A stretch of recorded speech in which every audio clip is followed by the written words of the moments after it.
All right, MYRA can't forget. MYRA burst into tears. I have seldom heard anyone sob so deeply. I was at a loss to understand this sudden outburst. I had no idea what had caused it. So I sat quietly and waited.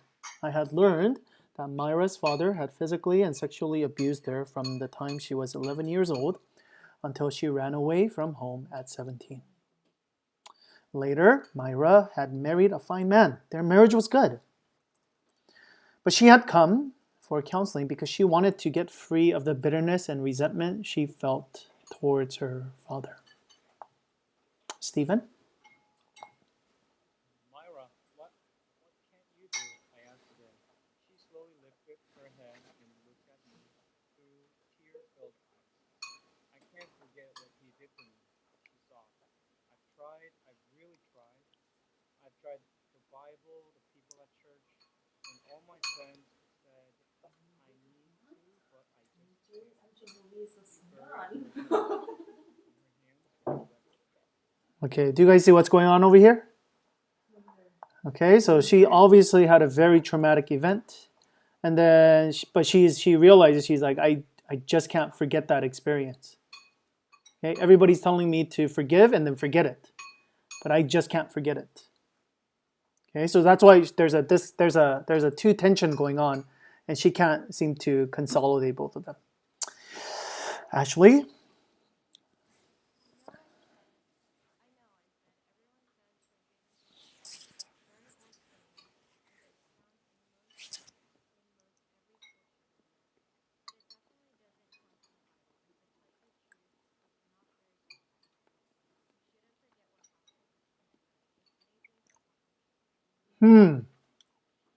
Okay, very interesting. Okay, and we're going to see this theme going on and over and over and over again. Instead of forgetting, what we actually need to do is to remember.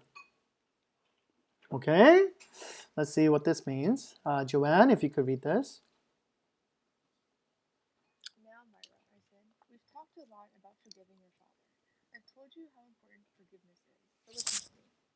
I do want you to forgive your father, but I do not want you to forget what he did. Forgiveness has nothing to do with forgetting. Do you understand? Forgiveness has nothing to do with forgetting. Okay, so let's go a little bit more to see what he means by, okay, forgiveness has nothing to do with forgetting. Esther?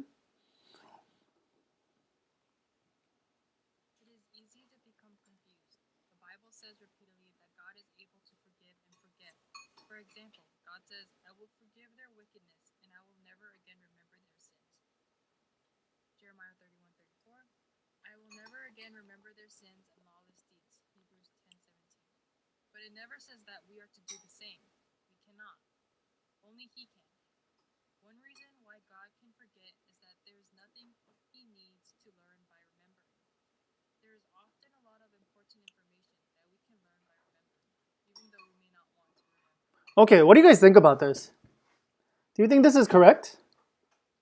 Now, he's not a theologian. He's more of a psychologist. Okay? So, but what do you guys think about this? He says, God, He can forgive and forget, but He doesn't tell us to do that. Okay, so he's saying for God, He doesn't need to remember. But for us, as humans, we actually need to remember. Do you think that is good theology? Do you think that's correct? Would you guys agree with this? I never really thought about it, but after reading it, I was like, oh wow, what? Okay, I'm in awe. okay. Anybody else kind of want to push back on the author at all? I think it's realistic. Okay, it's more realistic. Okay, but is it biblical? Because, okay, I'll push back. I'll push back and I want to see what you guys think. I could push back a little bit. I could say, well, but yes, it's true that God never necessarily says we need to do the same thing. I agree. Okay, I mean, yes, Jesus talks about forgiving, but He doesn't necessarily say forget their sins. Okay, so I'll give that. But our goal, though, aren't we as followers of Jesus to be more like God? So in that sense, shouldn't we, like God? Thank you, Kurumi. That was my son. Okay, so shouldn't we, like God, forgive and forget like God? Because our goal is to, of course, because our goal is to become like God. No. Yes, we are to be like God, but we shouldn't become God. Because it sounds here like only God is able to forgive and forget. Okay, so maybe that's something only God can do, and for us, that's something that's maybe not possible for us. Okay. What? Anybody else?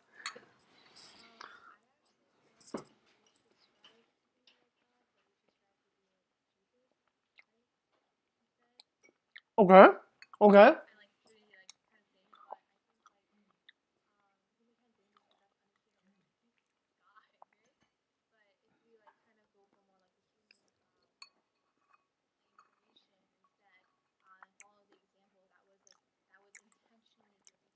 Okay.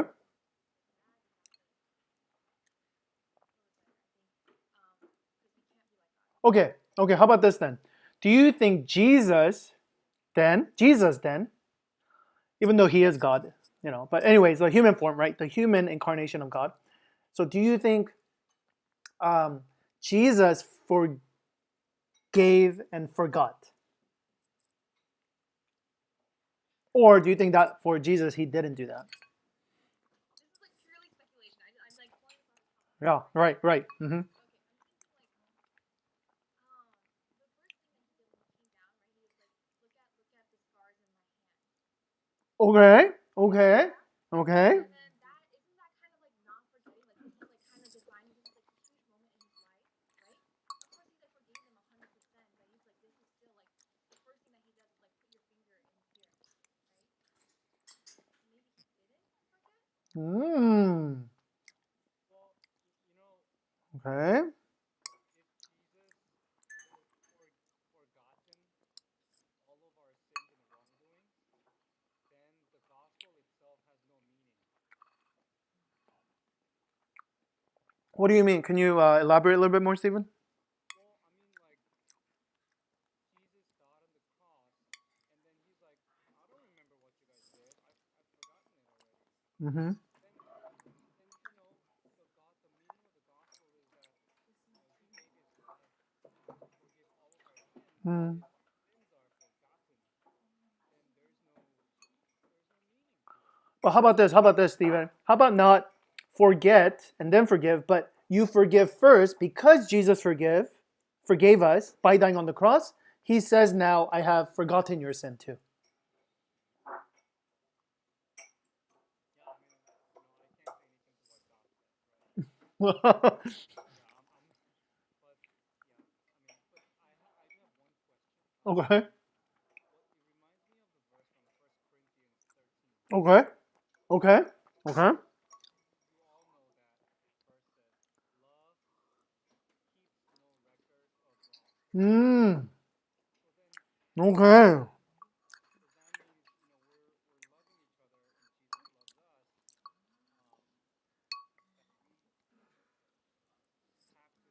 or not remember the wrongs of others? All right. How about that verse? That's a good one. Yeah, that's a great verse because, yeah, in Corinthians it says, yeah, love remembers no wrong. So, how do we take that verse? So, again, yeah, let me just say this. I'm not 100% sure either because it seems like there are, I think for me, this is how I take it. Okay. So, I don't 100% agree with what he's saying uh, because I feel like we need to become more like God. So, I think this is how I take it. And I think this is how I'm going to kind of frame it throughout the study, which is there's some aspect that we do need to forget, and there's some aspect that we do need to remember. I think that's a better way of putting it. Okay, so just like God, yes, He says here, "I will never remember their sins and lawless deeds." I think what He's saying here is about because I have forgiven you. There is an element where I treat you as if you don't owe me anything anymore. So in that sense, I don't remember your sins anymore. Right? But there is another sense where, like, if you look at like the book of Daniel, some other scenes, like it talks about how like our sins are all of our actions are actually written down in book of heaven, like in right, and then we're gonna be actually judged at the end time because of that, through that, right? So again, we look at that and we go, wait, that doesn't make sense, right? So I think there is this this sense of there is treatment as though we have been forgiven, but there is this idea of like that Jesus does remember or God does remember, right? It's not as if like, you know, he doesn't remember at all, right? We're not culpable for it anymore, but he does remember. And I think a good example was kind of what Daniel gave, which is like Ellen White actually talks about this too, where like Jesus is still gonna have the holes, right? So that, you know, when we see Jesus, we'll be able to remember, you know, what he has done for us as well. So again, I don't know if I'm 100% correct. I might be 100% wrong, but at least that's what I was thinking. Okay. All right, but let's go on. But at least you have to understand this is the author's premise, at least going forward. Okay. All right. Danielle.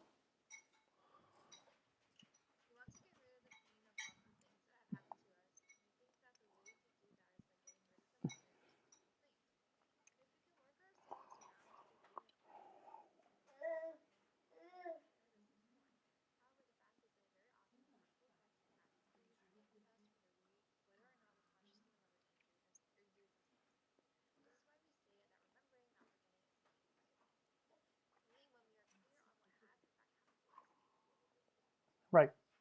So the author is not pushing against forgiving and then forgetting, but what he's pushing back on is forgetting means forgiving. Do you guys understand the distinction? So he's saying most of us, how we think of forgiveness is we try to go as far as possible away from the situation or the feelings or emotions. So we deny it altogether. And we think, okay, if I could just get rid of all the feelings, just hide it somewhere or put it under the rug, then that's forgiveness. Does that make sense? So he's not necessarily against forgiving them, right? Like going through the emotions and everything else that comes with it, and then like slowly forgetting it. He's not against that. What he's against is this concept of like, you know, they didn't really hurt me. Oh, it wasn't a big deal. I'm not that hurt. You know, like I'll just forget it. So without dealing with it, you just kind of like put it under the rug and act like nothing happened. That's what he's pushing back against. So in that sense, we need to remember. Because we have to, by remembering, we're going to start dealing with the issues. Does that make sense? Okay. All right. Let's continue on.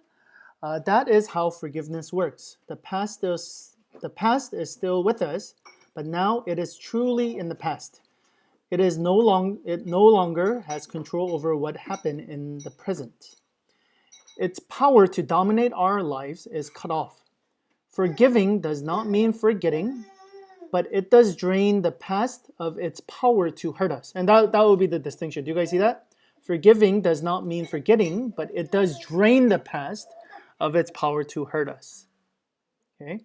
While we ignore the past, its hold on us actually grows stronger. Something from back then remains unresolved and interferes with our ability to function in the present.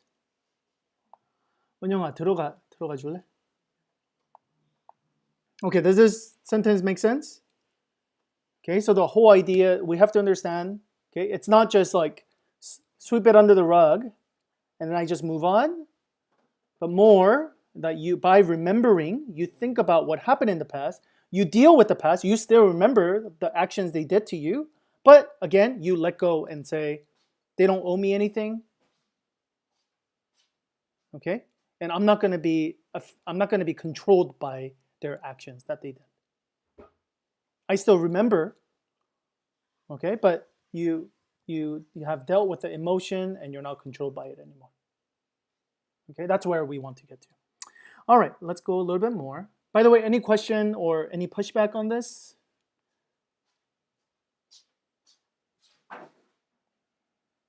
Okay, let's go on. Self-deception. Stephen?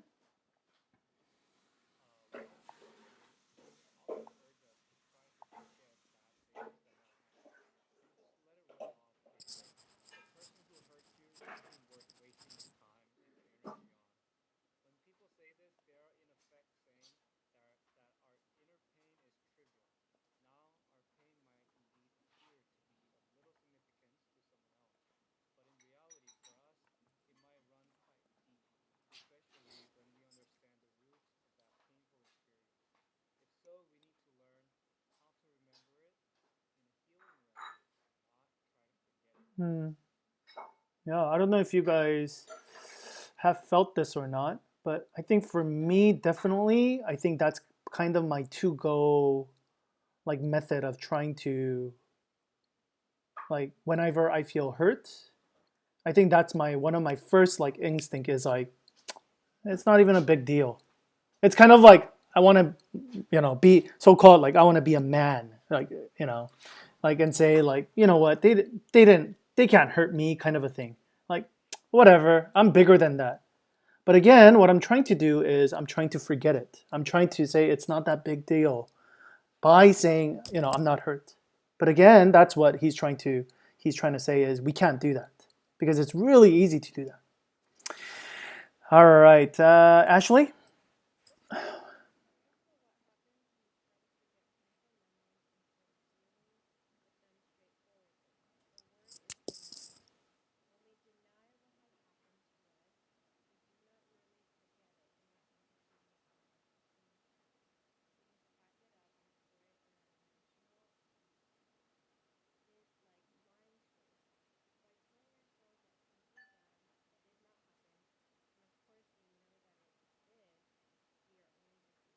Hmm. And this is kind of what Stephen was talking about before. He says, hey, you can try to forget it, but it's just going to come up. It's going to affect us. And so if you guys remember, this is the reason why we did genogram and we did the triangle relationship. It's because a lot of it we have either forgotten it, we have again repressed it somehow, right? We have trivialized it because we don't want to be hurt. But again, those things, maybe our parents or caretakers, whatever, our siblings have hurt us somehow, and that still deeply affects us. Stephen, I think you were going to say something. Yeah, no, like me, I'm just like I just have a personality that I cannot like sadness and when somebody wants to talk to me about their hurt experience or things like that. Me being a typical type 7, I always want to escape that situation. Mm-mm. And I'm actually the one that tells people to say like, hey, don't waste your time. Mm-mm. Stop talking about it. Mm-mm. But I think if anything, like it makes you have that little bit of resentment Yeah, absolutely. inside you when you try to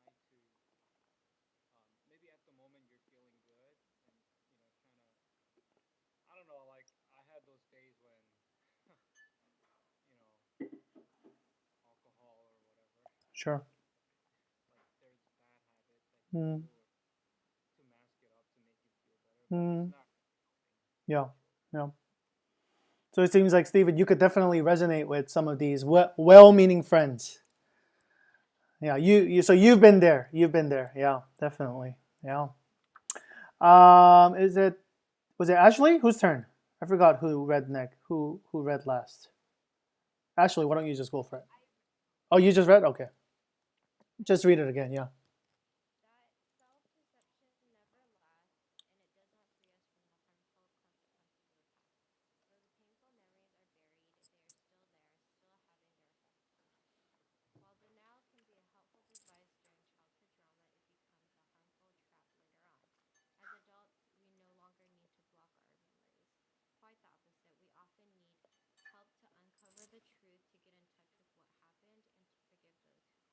Hmm.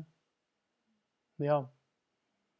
I think that's something now that I'm in my mid 30s. So sad. That's one of those things I think I'm starting to realize a lot more is I think like the hurt that I experienced in my relationships in my 20s or in my teens, I think that has really hardened like my heart now so that now like I expect less from people. I don't open up as easily. I have some kind of wall. And I realize it's because a lot of it is because I've been hurt in the past, but I didn't instead of dealing with it, I just try to go, not a big deal. But by doing that, I realized I actually became more of a hardened person. So again, all of us, um, to a certain degree or not, all of us are affected by that. And so again, that's why the better we understand it, the better we're able to remember what actually happened, we're then able to deal with it. All right, so this next slide is very, very interesting. So why is it that in childhood, denial, why do we go into this denial mode? Okay. And then why as adults we need to actually not deny anymore, but we need to actually accept it. Okay, we're going to go to that. Danielle?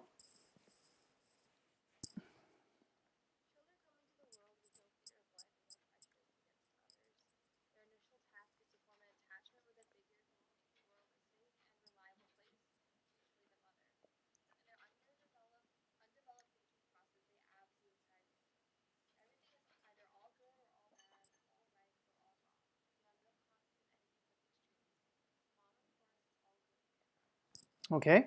Do you guys remember this? We talked about this, I think, lesson 1 or lesson 2. How babies, what they do is they want to, again, feel safe first. And then after that, once they feel safe, they can go out and start exploring, right? But again, they go, oh, mom is really good. Oh, but this thing, it really hurts. Okay, so they see the world very black and white. Joanne? But by the time they reach the crawling stage, they begin to make some very startling discoveries about mom. They begin to realize that the wonderful supplier of all their needs is the same person who did not come to feed them when they were hungry, or did not change their diaper when it was uncomfortable. They begin to see some badness in mom. Okay, okay.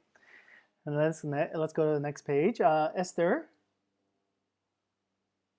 Oh, I think Esther's here. Infants are thus faced with a terrifying dilemma. They desperately need mother to be good in order to keep their scary world safe. How can mom, who is all good, be bad? Infants resolve this dilemma by putting the blame, the badness, on themselves. Very interesting, isn't it? Okay, so they can't hold this two tension together that, mom could be a flawed being, right? Because again, no, the mom has to be good. She's my ultimate protector. So if she's good, but I'm experiencing some bad, that means I must be bad. Okay? When children grow up in unhealthy homes, when these basic needs are not met, when they are abused, neglected, exploited, deceived, they are damaged and their development is short-circuited. Okay? The blame for all of this has to land somewhere. If a child idolizes his parent, which is usually the case for most kids, the child becomes the only available target. Children grow up thinking they are the bad ones. Okay, I messed up. I'm wrong. My mom and dad, they could never do something wrong. Typically children repress their feelings and deny their memories of what has happened. Okay, so again, do you guys see how it's easier to just say I'm bad or just repress, deny all of the bad things altogether, right? Because again, they want to still have a good image of mom and dad. Because that's the only source of security that they have as child. When denial is continued onto adulthood, however, it opens the door to many problems. Therefore, it is remembering now as adults that makes healing and freedom possible. But again, this is very difficult for us because most of us, we have been taught, and that's what we've been doing for a very long time in our life, which is to continually forget, be in denial. It's not a big deal. Don't worry about it, kind of a thing. Does this kind of make sense? Okay. All right, this is the last slide. We have two choices. Stephen? The key to remembering is acceptance. We need to accept the reality of what happened to us so that we can deal with it. Accepting the reality of what happened in the past is especially difficult and especially important. For victims of sexual abuse, we must accept that we've hurt. We have suffered because of someone else's action. What makes it worse is that someone else is usually very close to us. Yeah. Now, this is one of those really sad statistics where it talks about specifically sexual abuse. Talks about I think it's very high, like 80-90% of the abusers are usually the people closest to you. It's usually people that you know. Yeah. But again, the important part here is, again, this idea of acceptance, that I am hurt. I have been hurt. This person has hurt me. So again, you have to remember. And that's where the process of forgiveness can start. Okay? Because again, you don't need to forgive if you have forgotten everything. Right? You have to remember the hurt. Then you can actually go into forgiveness. Is it Ashley?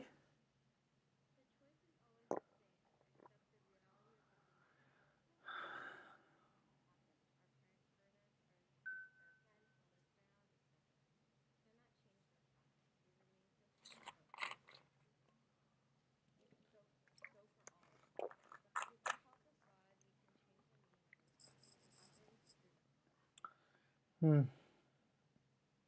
And that's something really beautiful about what we're trying to do, right? Because we're not just saying be stuck in the past, but we have to, if we want to go forward, we have to look at the past. Does that make sense? We don't want to get stuck in the past, okay? But we don't want to get stuck in the present either. Okay, but by looking at the past, we can actually go forward. And it's awesome because, like I told you guys before, I think in our first study that there's actually hope. There's actually resources that God has given to us so that we can actually process these things.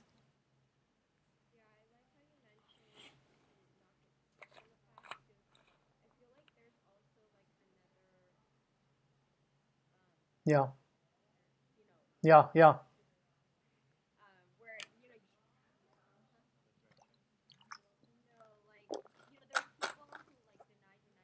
Yeah. Yeah, you're right. Mm-hmm. Yeah.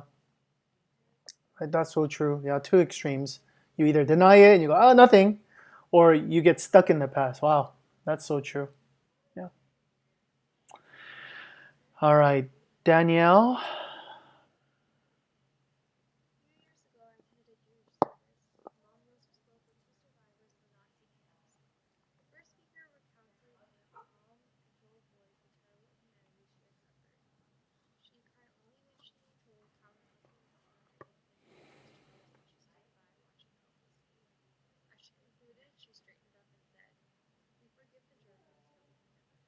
Hmm.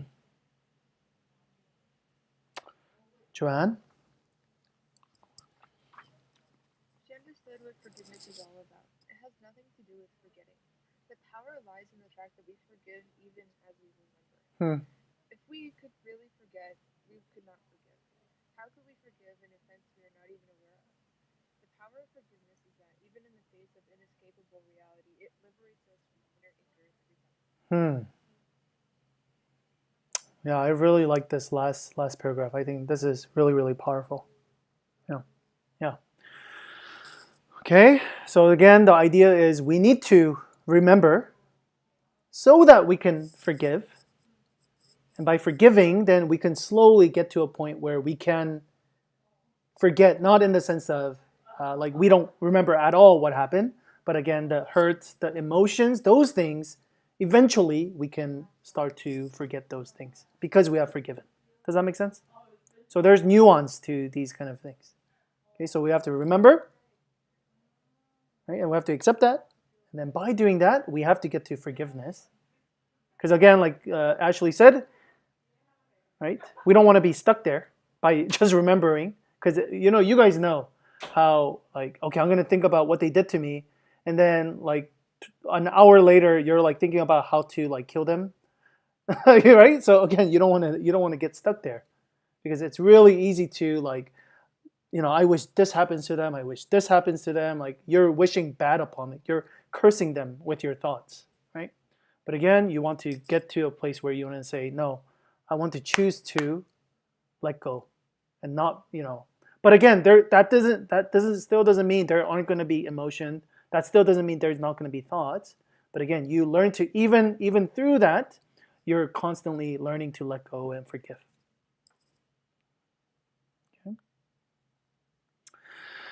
Okay. Any questions? Clarifications on this.